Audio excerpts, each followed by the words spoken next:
Hi friends, welcome back to my YouTube channel math versus math 2। আজ আমরা class 11-এর গুণোত্তর প্রগতি প্রশ্নমালা 9C এই চ্যাপ্টারের পরবর্তী নতুন কিছু অঙ্ক নিয়ে কথা বলবো। তোমরা যদি অনুক্রম শ্রেণী প্রশ্নমালা 9A আর সমান্তর প্রগতি প্রশ্নমালা 9B এই চ্যাপ্টারের অঙ্কগুলো দেখতে চাও, তো আমার আরেকটা চ্যানেল আছে ম্যাথ ভার্সেস ম্যাথ, সেখানে গিয়ে দেখতে পারো। আমি ওই চ্যাপ্টার দুটোর প্লেলিস্টের লিঙ্ক আমি ডেসক্রিপশনে দিয়ে দেবো। তাছাড়া তোমরা যদি আমাকে ইনস্টাগ্রামে ফলো করতে চাও, তারও লিঙ্ক ডেসক্রিপশনে তোমরা পেয়ে যাবে। আর মোস্ট ইম্পর্টেন্ট, তোমাদের যদি এই ভিডিওটা ভালো লাগে তো তোমরা অবশ্যই এই চ্যানেলটিকে সাবস্ক্রাইব করতে পারো, ভিডিওটাকে লাইক করতে পারো এবং বন্ধুদের সাথে শেয়ার করতে পারো। তো চলো আজ নতুন কিছু শেখা যাক। তাহলে এটা হবে আমার গুণোত্তর প্রগতির 11 নম্বর পার্ট। তো 6-3 দাগ কী বলছে? 3 + 7 + 14 + 27 + 52 করতে করতে n সংখ্যক পদ পর্যন্ত আমাকে সমষ্টি বার করতে হবে। তো আমি মনে করি প্রদত্ত শ্রেণীর n সংখ্যক পদ পর্যন্ত সমষ্টি Sn, ঠিক আছে? তাহলে এখন Snকে আমি এভাবে লিখতে পারি। কোশ্চেনে যেটা বলে দিয়েছে 3 + 7 + 14 + 27 + 52 করতে করতে লাস্টে কততম পদ থাকবে? nতম পদ। কারণ কি, আমাকে n সংখ্যক পদ পর্যন্ত সমষ্টি বার করতে বলেছে, তাহলে লাস্ট পদটা তাহলে কত হবে? nতম পদ। এবার দেখো এই প্রত্যেকটা পদকে আমি এভাবে লিখতে পারবো। Sn = 3টাকে লিখতে পারি 0 + 3, প্লাস 7টাকে লিখতে পারি 1 + 6 লিখতে পারি, প্লাস 14টাকে লিখতে পারি 2 + 12 লিখতে পারি, প্লাস 27টাকে লিখতে পারি 3 + 24 লিখতে পারি, প্লাস 52টাকে লিখতে পারি 4 + 48, প্লাস করতে করতে এরকম n সংখ্যক পদ পর্যন্ত যাবে। তাহলে এর পরের পদটি কত হবে? 5 প্লাস কত হবে? 96। n করতে করতে এগিয়ে যাবে n সংখ্যক পদ পর্যন্ত। তোমরা অবশ্যই একটা সিমিলারিটি লক্ষ্য করছো, 0 1 2 3 4, তাহলে এর পরের পদে 5 প্লাস সামথিং হবে। সেই সামথিংটা কত হবে? 3 3 ডবল 6, 6 ডবল 12, 12 ডবল 24, 24 ডবল 48, তাহলে 48 ডবল কত হবে? 96। তাহলে এর পরের পদটা কত হবে? 5 প্লাস 96। তার মানে কি, এখানে আমার দু ধরনের শ্রেণী আছে।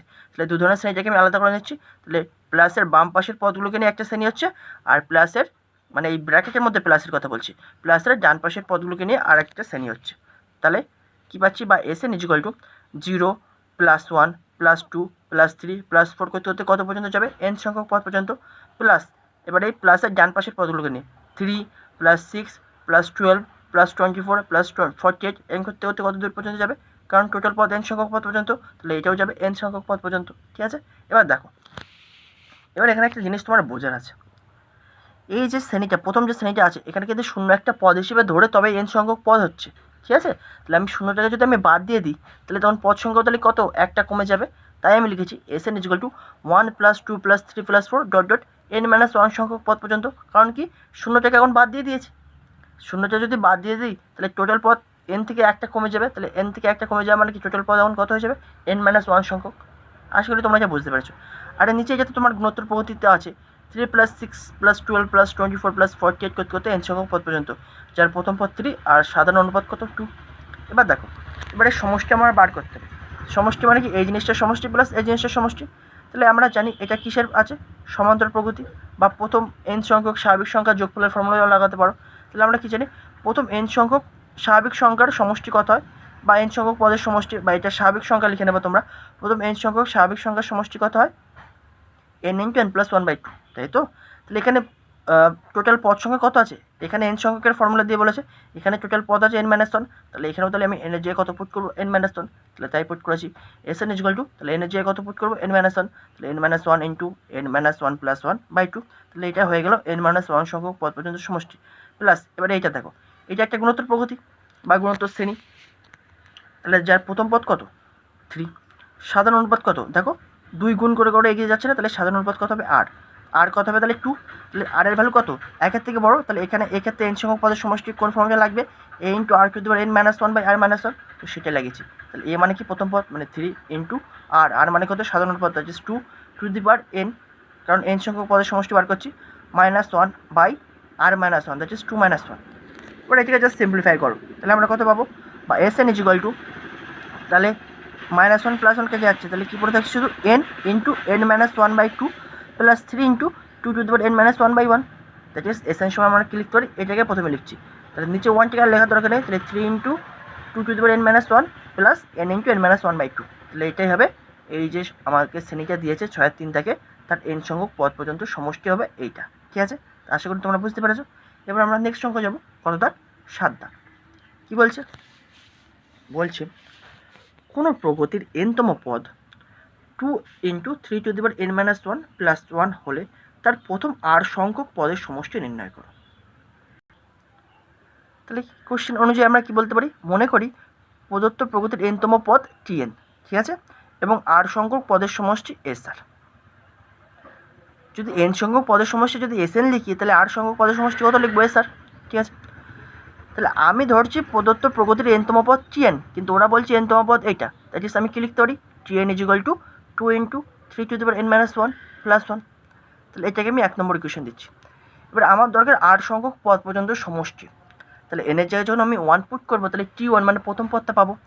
n এর জায়গায় যখন 2 পুট করবো তাহলে এখানেও 2 পুট করবো, তাহলে দ্বিতীয় পদটা পাবো। তারপর n এর জায়গায় যখন 3 পুট করবো তাহলে এখানেও n এর জায়গায় 3 পুট করলে তৃতীয় পদটা পাবো, t3 মানে কি তৃতীয় পদ।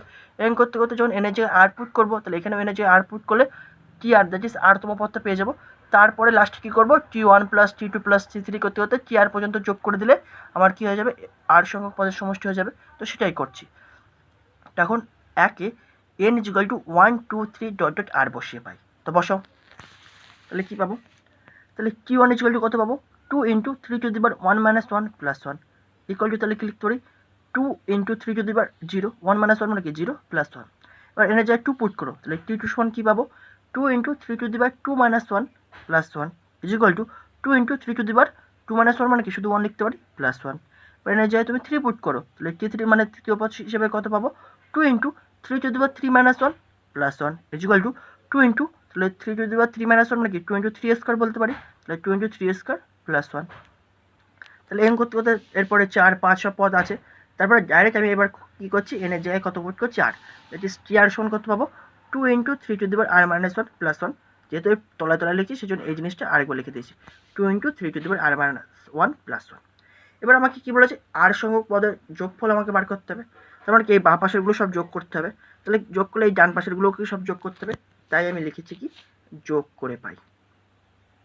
তাহলে বাম পাশেগুলো যোগ করলে কী পাবো, t1 plus t2 plus t3 করতে করতে ডট ডট প্লাস tr। আর ডান পাশেগুলো যোগ করো, প্রথমে এইগুলোকে যোগ করছি, তারপরে প্লাস 1গুলোকে যোগ করবো, ঠিক আছে।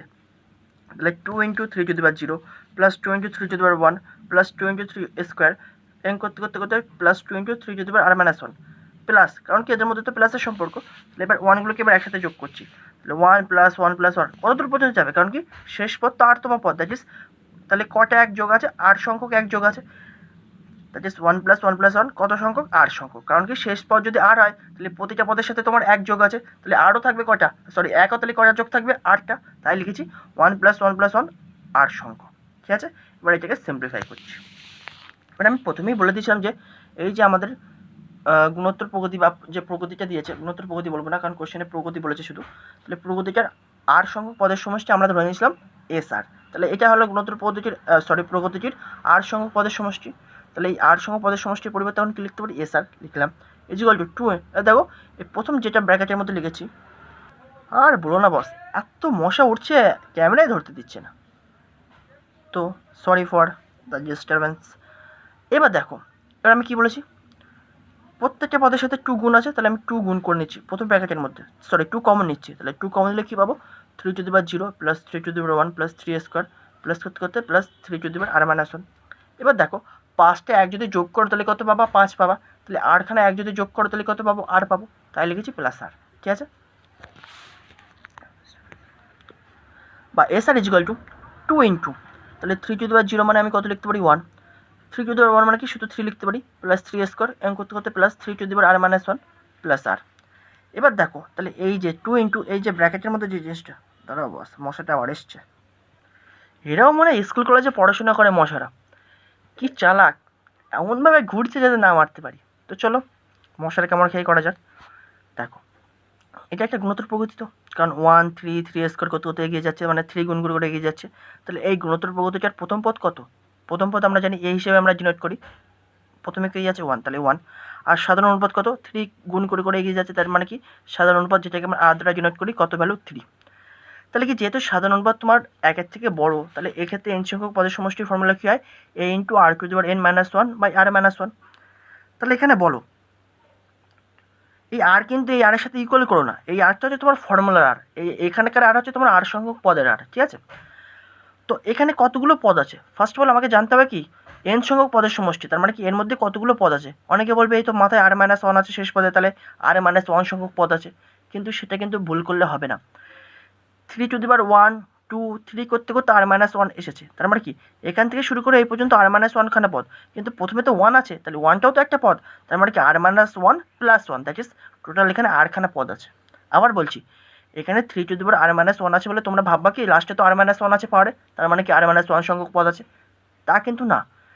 শুরু দেখতে হবে শুরু হচ্ছে কোথা থেকে, 3^1 2 3 করতে করতে তবে তো r-1 খানে গেছে, তাহলে এখান থেকে শুরু করে এইখান থেকে শুরু করে এই পর্যন্ত r-1 খানা পদ আছে, ঠিক আছে, কিন্তু প্রথমে তো 1টাও আছে, তাহলে 1টাও তো একটা পদ, তাহলে টোটাল এই পর্যন্ত এখান থেকে এই পর্যন্ত r-1 খানা পদ, আর প্রথমে একটা পদ, দ্যাট ইজ তার সাথে আরও একটা যোগ করতে হবে, that is r-1 plus 1, that is total এখান থেকে শুরু করে 1 থেকে শুরু করে এই পর্যন্ত কখানা পদ আছে, r খানা পদ আছে। তাহলে এই ফর্মুলা তাহলে আমরা কি করব, r সংখ্যক পদের সমষ্টি বার করছি, তাই তো। তাহলে প্রথম পদ মানে কি, a মানে এখানে 1 ইন্টু r^n, তাহলে r মানে কি সাধারণ অনুপাত কত, এখানে 3^n, তাহলে এখানে n সংখ্যক পদের সমষ্টি ছিল, এখানে তো r সংখ্যক পদের সমষ্টি, তাহলে এখানে এনে যে কত পুট করবো r-1 by r-1, that is 3-1 plus r, ঠিক আছে। এবার সিম্পলিফাই করো, তাহলে সমান সমান বা SR ইজিক্যাল টু 2 ইন্টু 3-1 কোথায় 2, আর উপরে কত পাচ্ছি 3^r-1 প্লাস r, তাহলে এই 2 কেটে যাচ্ছে, তাহলে কি পাবো SR is equal to 3^r-1 plus r, এবার এটাকে একটু গুছিয়ে লিখছি, বা SR is equal two 3^r plus r-1, তাহলে এটাই হবে r সংখ্যক পদের সমষ্টি, ঠিক আছে। তো আসলে তোমরা এটা বুঝতে পেরেছো। এবার আমরা নেক্সট অঙ্কে যাবো, 8 দাগ। কি বলছে, যদি কোনো গুণোত্তর শ্রেণীর p-তম q-তম আর r-তম পদ তিনটি যথাক্রমে a b c হয়, দ্যাট ইজ p-তম পদ a, q-তম পদ b আর r-তম পদ c, তবে প্রমাণ করো যে a^q-r into b^r-p into c^p-q is equal to 1। তো চলো, এবার আমি কি বলেছি, যখনই কোনো গুণোত্তর শ্রেণী বা প্রগতি নিয়ে আলোচনা করব, দুটো জিনিস আমার আগে জানতেই হবে, একটা হচ্ছে প্রথম পদ আর একটা হচ্ছে সাধারণ অনুপাত। তো এখানে সেটা তো বলে দেয়নি, তাহলে আমাকে ধরে নিতে হবে। তো আমরা সাধারণত প্রথম পদ এ ধরি আর সাধারণ অনুপাত আর ধরি, তাহলে যেহেতু এখানে এ একবার পদের মধ্যে ইউজ করা আছে, তাহলে আমরা এ ধরছি না। আবার আরও এর মধ্যে ধরা আছে, তার মানে কি সাধারণ অনুপাত আমরা আর ধরবো না, আমরা অন্য কিছু ধরবো। মনে রাখবে কোশ্চেনের মধ্যে যে তোমার সংখ্যাগুলো বা যে চলরাশিগুলো আছে সেগুলো বাদে অন্য জিনিস ধরতে হবে। তাই করছি, মনে করি প্রদত্ত গুণোত্তর শ্রেণীর প্রথম পদ এক্স এবং সাধারণ অনুপাত ওয়াই। তাহলে এবার আমরা সবাই জানি কোনো আচ্ছা আগে প্রশ্ন আসলে কী বলছে, গুণোত্তর শ্রেণীটির p-তম q-তম আর r-তম পদ তিনটি যথাক্রমে a b c, ঠিক আছে। তাহলে আমরা সবাই জানি কোনো গুণোত্তর শ্রেণীর n-তম পদ কী হয়, a ইন্টু r^n-1, এটা কিন্তু ফর্মুলার a আর r, এর মধ্যেকার a আর না কিন্তু, এ মানে এখানে প্রথম পদ, আর মানে কি সাধারণ অনুপাত, আর n মানে কি যততম পদের কথা তুমি বলছো। তাহলে এই ফর্মুলা অনুযায়ী তাহলে এই গুণোত্তর শ্রেণীটির p-তম পদ কী হবে, প্রথম পদ কত x, সাধারণ অনুপাত কত y টু দি পাওয়ার কততম পদের কথা বলছি p, তাহলে p-1, তাহলে ফর্মুলা অনুযায়ী এই যে গুণোত্তর শ্রেণীটা আছে তার p-তম পদ এটা হবে, কিন্তু ওরা বলছে p-তম পদ a, তাহলে মানে কি এটা ইকুয়াল টু a, তাহলে 1 নম্বর, এটাকে আমি 1 নম্বর ইকুয়েশন দিচ্ছি। তাহলে এই ফর্মুলা অনুযায়ী গুণোত্তর প্রগতিটার বা শ্রেণীটার q-তম পদ কী হবে, প্রথম পদ x, সাধারণ পদ y টু দি পাওয়ার কততম পদ q-তম, দ্যাট ইজ q-1, তাহলে ফর্মুলা অনুযায়ী আমার q-তম পদ এটা হওয়া উচিত, কিন্তু কোশ্চেনে বলছে এটা হলো b, তাহলে এটা ইকুয়াল টু আমি b লিখতে পারি, তাহলে এটাকে 2 নম্বর দাও। এবার r-তম পদ বের করবো, তাহলে এই ফর্মুলা অনুযায়ী তাহলে গুণোত্তর শ্রেণীটার r-তম পদ কী হবে, x into y two the power r-1, কিন্তু ওরা বলছে c, দ্যাট ইজ এটা ইকুয়াল টু c, তাহলে এটাকে আমরা 3 নম্বর ইকুয়েশন দিলাম। এবার আমরা বাম পক্ষ ইকুয়াল টু ডান পক্ষ প্রমাণ করবো, তাহলে বাম পক্ষ আমি লিখে নিয়েছি a two the power q-r into b two the power r-p into c two the power p-q। এবার চলো, এবার এখানে কী করবো, a এর ভ্যালু এটা পুট করবো, b এর ভ্যালু এটা পুট করবো, আর c এর ভ্যালু এটা পুট করবো, তাহলে এই বিশের জায়গায় এই ভ্যালুগুলো এক এক করে পুট করে দেবো। তো ফার্স্ট অফ অল কী ছিল, a two the power q-r, তাহলে এর ভ্যালু কত x into y two the power p-1, তাহলে তার পাওয়ারে q-r ইন্টু তারপরে কী ছিল b two the power r-p, b এর ভ্যালু কত পেয়েছি x into y two the power q-1, তার পাওয়ারে তাহলে কত হবে r-p into c two the power p-q, c এর ভ্যালু কত পেয়েছি x into y two the power r-1, তাহলে তার পাওয়ারে কত হয়ে যাবে p-q। এবার এক এক করে ক্যালকুলেশন করবো। এবার এটা সবাই জানো সিম্পল ক্যালকুলেশন, তোমরা সবাই করেছো। এবার আমি স্টেপ বাই স্টেপ করেছি, একটু বড় হয়েছে, কিন্তু তোমরা চাইলে এক লাইনে করে দিতে পারো, কোনো অসুবিধা নেই। তাহলে আমরা সূচকের নিয়ম অনুযায়ী আমরা কি জানি, দুটো জিনিস গুণ আকারে আছে, তাহলে প্রত্যেকের মাথায় পাওয়ার আছে, তাহলে যদি আমি এই গুণ থেকে আকারে বের করতে চাই ব্র্যাকেটের ভেতর থেকে, তাহলে প্রত্যেকের মাথায় এই পাওয়ারটা নিয়ে বেরোবে, দ্যাট ইজ এখান থেকে কী পাবো, x to the power q-r into y to the power p-1, তার পাওয়ারে q-r, তাহলে একরকম পাবো এখান থেকে কী পাবো, x to the power r-p into y to the power q-1, তার পাওয়ারে r-p ইন্টু এখান থেকে কী পাবো, x to the power p-q into y to the power r-1, তার পাওয়ারে p-q। এবার দেখো এখানে প্রত্যেকটা এক্সের ক্ষেত্রে বেস সেম, প্রত্যেকটার বেস এক্স, তাহলে পাওয়ারগুলো কী হবে, যোগ হয়ে যাবে।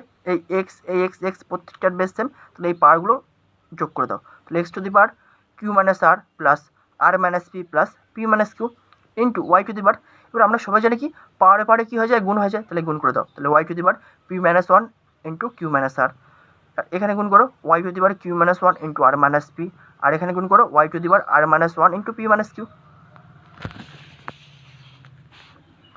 এবার সিম্পলিফাই করছি, ঠিক আছে। তাহলে এখানে দেখো সব প্লাস মাইনাস কেটে যাচ্ছে না, plus Q minus r minus p plus P কেটে যাচ্ছে, আর প্লাস মাইনাসে সব কেটে গেলে কী হয়, পাওয়ারে জিরো, তাই লিখেছি x to the power zero into y to the power, এবার এই গুণটা করো, কিউ ইন্টু পি তাহলে p q, q into minus one তাহলে minus q, minus r into p minus p r, minus r into minus one plus r. একইরকমভাবে এই গুণটা করো, y to the power q into r q into minus p q, minus one into r minus r, minus one into minus p তাহলে plus p. এবার এই গুণটা করো, y to the power r into p তাহলে p r into minus q তাহলে minus q r, minus one into p তাহলে minus p, minus one into minus q তাহলে plus q. তাহলে আমরা সবাই জানি something to the power equal to zero যদি হয়, সামথিংয়ের পাওয়ারে যদি জিরো হয় তার ভ্যালু কত হয় ওয়ান, তাহলে এক্স টু দি পাওয়ার জিরোর ভ্যালু কত ওয়ান। এবার এক্ষেত্রে আবার দেখো প্রত্যেকটার বেস ওয়াই আছে, তার মানে কি পাওয়ারগুলোকে আবার যোগ করে দেবো, কারণ কি এদের মধ্যে গুণের সম্পর্ক। তাহলে কী পাবো, y to the power p q minus p r plus q r minus p q minus r plus p minus plus p r minus q r minus p plus q. এবার দেখো কাটাকুটি যাচ্ছে, দেখো p q minus p q কেটে যাচ্ছে, minus Q এই দেখো plus Q কেটে যাচ্ছে, minus p r plus p আর কেটে যাচ্ছে, প্লাস আর মাইনাস আর কেটে যাচ্ছে, আর plus q r minus q আর কেটে যাচ্ছে, তার মানে কি প্রত্যেকটা পদ কেটে গেল। তাহলে এরও পারে তাহলে কী হবে জিরো, তাহলে one into y to the power zero, that is something to the power zero equal to কত হয় ওয়ান, তাহলে ওয়ান ইন্টু ওয়ান তার মানে ওয়ান। এটা তো আমাকে জানপোকে প্রমাণ করতে বলেছিল, তো প্রমাণ হয়ে গেল। তো আশা করি এই পর্যন্ত তোমরা বুঝতে পেরেছো। নেক্সট ভিডিও আবার পরবর্তী নতুন কিছু অঙ্ক নিয়ে আবার কথা হবে। Thank you.